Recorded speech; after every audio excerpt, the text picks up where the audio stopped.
Hello guys, this is Diksha from first sem Computer Science Engineering from the College of SKS JTI, Bangalore. Here in this video, let me tell about different styles and levels in communicative English. So before entering into the actual concept, we have to know the meanings of styles and levels in communicative English, what it means, what it refers to. So you can see on the screen. So communicative style and its meaning. So we can say the meaning like this: every person has a unique communication style. A way in which they interact and exchange information with others is called as communicative style.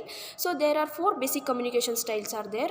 Among them, one is passive communication, next second one is aggressive communication, third one is passive aggressive communication, and the last one is assertive communication. So coming into the first concept, first communication, that one is passive communication.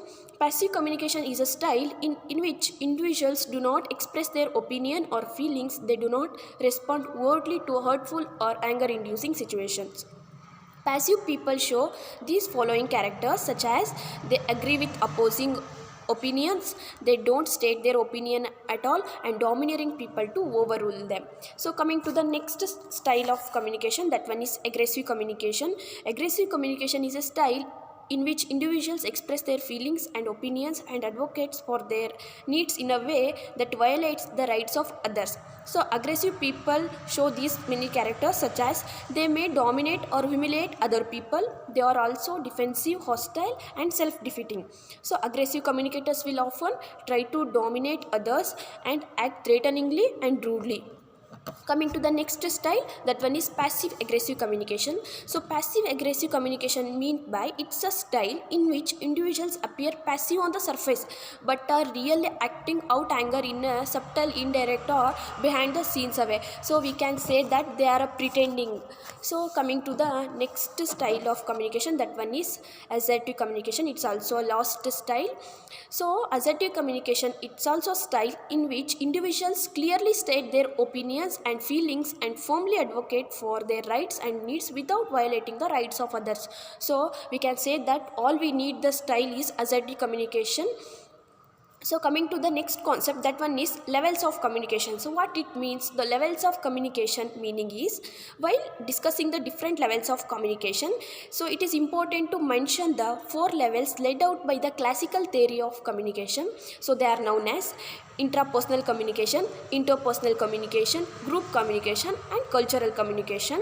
So the basic level of English, all we need is the A1 English level. So it is called A1 English level. So level A1 corresponds to basic users of the language, able to communicate, those able to communicate in everyday situation with commonly used expressions and elementary vocabulary.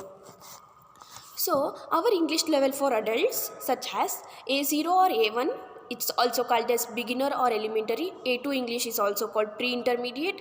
B1 English is called intermediate, and B2 English is called upper intermediate, and C1 English is called advanced English, and C2 English is called proficient English. So all we need is C1 English and C2 English. Both are advanced and proficient.